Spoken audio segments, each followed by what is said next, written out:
Hello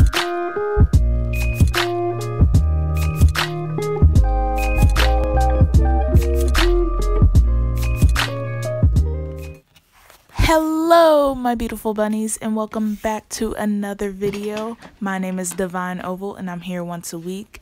Now today we are going to be doing the 3 marker challenge, which basically the 3 marker challenge is where you close your eyes, pick 3 markers, and you just gotta work with it. And this one was really challenging for me because I wasn't overly fond of the markers that I chose, but you know, you gotta work with it, you gotta tough it out.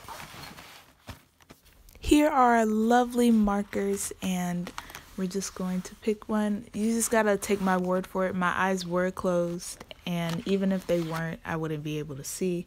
But here we have B003, and the reason I held this up to the camera for so long is because it would not focus. But B003 is just like this light blue. I was actually pretty proud of this one.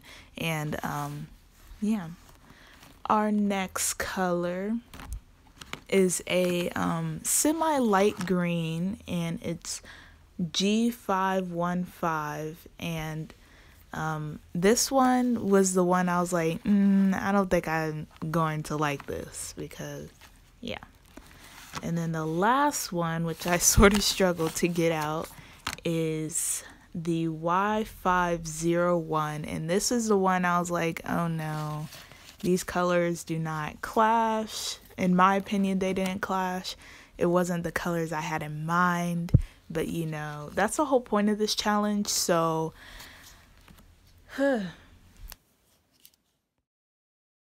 So now I'm testing out the colors to see how well they blend with each other, and this was making me a bit worried because they didn't really blend at all. Well, the cream colored one did not blend, so I was getting a bit worried. But yeah, so now I'm just starting the sketch, and I knew that I wanted this character to be young, maybe like 10 years old. She ended up looking a bit older, so I made her a bit older when doing character traits. But I really wanted to experiment, so I went with a cartoony look to this character. So I made her head round and all that, and I didn't give too much detail. I want it to be, I don't know if anybody knows this show. It's on Netflix. If you are interested, check it out because it's a really good show. It's called Hilda, and it's a Canadian cartoon, and this sort of inspired me. Their art style sort of inspired me,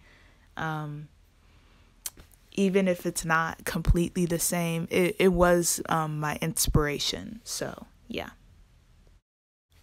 I don't know if this makes sense, but I wanted her to look, I don't know how to describe it. I think the best word to describe this is like, I wanted her to look goofy, like the art style to be like a goofy art style, and I think I achieved it well. I actually really like this art style, and I did some shading I've actually never done before, so this character actually helped me learn a lot about shading with markers, and you'll see at the end that I did shade a lot. And I was actually very proud of this character. But when doing this, the original idea was to have her hair green. And I'm glad I didn't do that, because I was actually, her hair is probably the most awesome thing about her. I really like her hair. And it's this like blondish, it's like a light, I don't know. I don't want to say strawberry blonde because I don't know what strawberry blonde looks like. But I honestly really like her hair. So one thing I always forget to do, and I don't know why, is erase pencil markings. So when I color marker over the pencil, sometimes the pencil doesn't erase. So I just gotta remember to do that, because there were a lot of pencil markings that as I color I just her, did not erase. I do want to let you know, just give you a little heads up that I do want to start making lifestyle videos, and since my channel is in the early stages, it won't affect my platform that bad. So just look out for those. Show some support if you haven't already. Like, comment, subscribe, and hit that notification bell so you can watch my videos. But anyways, as I color her, I just realized that I'm doing really good because like I really wanted that cartoon style and I really thought I brought it. I was satisfied with this. I was going to make her a bit darker, but I ended up not doing that.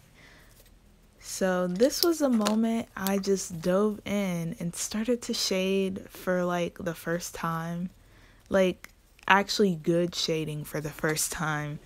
And I was honestly excited, and it did teach me a lot about shading. I added some shadows, and I improved a couple of my shadings later on, but I gave her like the blush look, even though if somebody were to look like this in real life, I would assume that they're sick. But I gave her like a little blush look, and I colored her eyes in with my Sharpie pen, and because I just didn't want to give her blue eyes or green eyes, I thought that the black would look good, and it did. So I just, you know, kept it like that. And the way I see this is that she's confused of what species the flower is. I am too. This flower looks really bad, but you know, it's okay. But I decided to name her Annabella and give her some character traits. It's something I want to start doing, and she's clearly a green thumb, and the reason that B looks so weird is because I accidentally spelled. I get my B's and P's mixed up sometimes, but I don't know why. She's 15 years old. Like I said, I made her a bit, I wanted her to be younger, but she looks a bit older, so I wanted to, you know, match the age with what she looks like up. And she's also pretty shy. And last but not least, her nickname is Chloris. And if you don't know who Chloris is, it's the mythological goddess of flowers. And I thought this was a cute name. Chloris is actually Annabella's middle name, but people call her Chloris, people call her Bella, people call her Anna, people call her Annabella Chloris. You know, it's just a nickname / middle name. But yeah. So I think this generally turned out pretty well. I did actually learn a lot from this experience, and I used these 3 markers, but I did cheat. I'm not gonna lie. I don't know. I've seen people use different colors for skin colors, but I did cheat by like doing the flower and, you know, doing the shading. It was a bit cheaty. So yeah, but thank you guys so much for watching. Love you.